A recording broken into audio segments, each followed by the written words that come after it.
নামে বাইরে থেকে কোনো লোক এসে সিটি কর্পোরেশন এলাকার নির্বাচনী পরিবেশ নষ্ট করতে পারবে না। আমার ঘর যেটা সিলেট, সেখানে আইন শৃঙ্খলা আমরা রক্ষা করতে পারবো না, এইটা চিন্তা করার কোনো কারণই আপনাদের নেই। ইলেকশনের 21শে জুন হবে আপনার ঈদের দিনের মতো, পূজার দিনের মতো। আপনি ঘুম থেকে উঠবেন, সবচেয়ে বেস্ট কাপড় পরে আনন্দ মনে ফুর্তিতে যাবেন।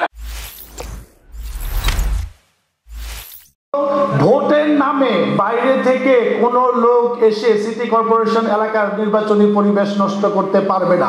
উনি যদি ভোটার হয়ে থাকেন, তাহলে আমরা ইলেকশন কমিশনের সাথে কথা বলে ভোটার তালিকা নিয়ে আমাদের কনসার্ন চেকপোস্টগুলোতে দিয়ে দিব।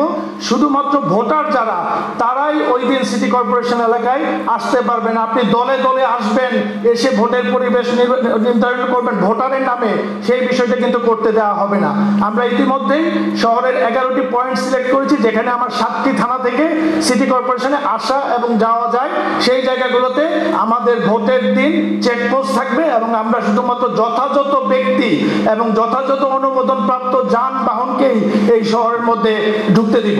আর আরেকটা জিনিস আপনাদের আশ্বস্ত করতে চাই যে আইন শৃঙ্খলার পরিবেশ নিয়ে কথা হয়েছে, এগুলো আমার মনে হয় গদ বাঁধা অনেক পুরাতন কথা। আপনারা গাজীপুরের ইলেকশন দেখেছেন, গাজীপুর সিটি কর্পোরেশনে আপনাদের প্রাউড ফিল করার কথা, সিলেট জেলা পুলিশের প্রায় 200 সদস্য ওখানে দায়িত্ব পালন করে এসেছে। আমরা অন হায়ারে গিয়েছিলাম। এই মুহূর্তে বরিশাল সিটি কর্পোরেশনে আমার সিলেট জেলা পুলিশের প্রায় 100-র মতো সদস্য ওখানে ডিউটি পালন করতে গিয়েছে। তা আমার ঘর যেটা সিলেট, সেখানে আইন শৃঙ্খলা আমরা রক্ষা করতে পারবো না, এইটা চিন্তা করার কোনো কারণই আপনাদের নেই।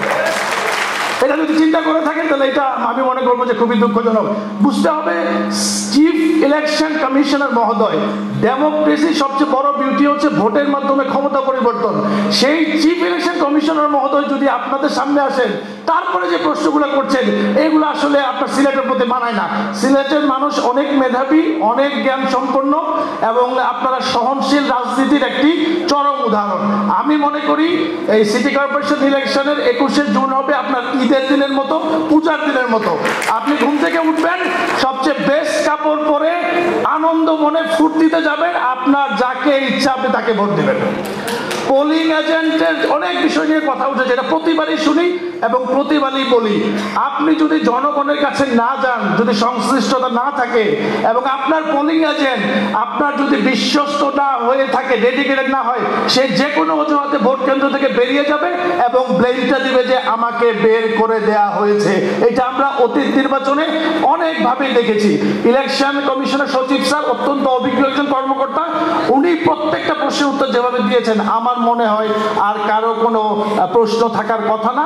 21 তারিখে বাংলাদেশ পুলিশ স্বাধীনতার পর থেকে নির্বাচন করে আসছে এবং সিলেট জেলা পুলিশে আমি আসার পরে আপনারা দেখেছেন ওসমানীনগরের নির্বাচন হয়েছে, বিশ্বনাথের পৌরসভার প্রথম নির্বাচন হয়েছে, গোয়াইনঘাটের ইউনিয়ন পরিষদ নির্বাচন হয়েছে, জেলা পরিষদ নির্বাচন হয়েছে।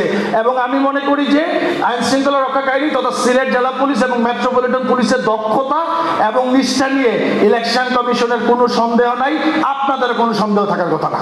আপনারা ভোটার নিয়ে আসবেন, ভোট দিবেন, যাকে ভোট দেবে। এবং এটা কিন্তু বুঝতে হবে যে স্থানীয় সরকার নির্বাচন এমন একটা নির্বাচন যেখানে ভাই ভাইয়ের বিরুদ্ধে ইলেকশন করে, স্বামী স্ত্রীর বিরুদ্ধে ইলেকশন করে।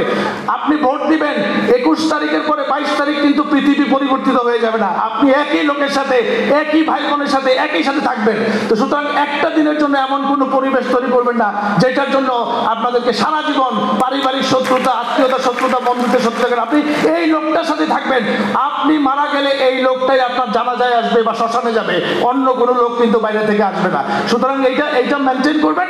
যে কাজ করেছেন, এইটা তো ফুটবল খেলার মতো ড্র হওয়ার কোনো সুযোগ নাই। একটা ওয়ার্ডে যদি 10 জন ক্যান্ডিডেট থাকেন, একজনই জিতবেন, বাকি 9 জন আপনারা পরাজিত হবে। এটা স্পোর্টিংলি মেনে নিতে হবে এবং এটাই পৃথিবীর শেষ নির্বাচন না। আবার নির্বাচন আসবে, আপনি আবার যাবেন।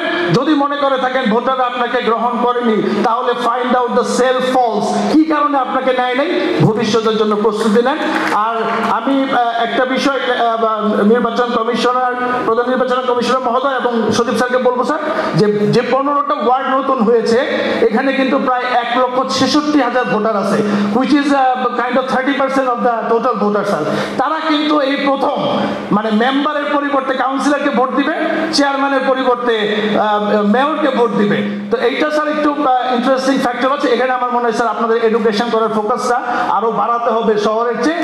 আর এটা একটা বাস্তবতা, কারণ ওনারা প্রথমবারের মতো কমিশনার এবং মেয়রকে ভোট দিচ্ছেন, অনেকের হয়তো এটা সম্পর্কে কোনো আইডিয়াও নেই। আর যেটা বলতে চাই যে সিলেট শহরের স্মার্ট লোকজনের জন্য আমাদের অভিজ্ঞ স্মার্ট পুলিশ কমিশনার আছে। আর আমি নিজেকে বলে থাকি গ্রামের পুলিশ সুপার, সিলেটের গ্রামের পুলিশ সুপার আমি, কিন্তু গ্রামের পক্ষ থেকে সর্বোচ্চ সহযোগিতা থাকবে। ইলেকশন কমিশন যেভাবে চাইবে, আপনারা যেভাবে চাইবেন সেভাবে নির্বাচন হবে।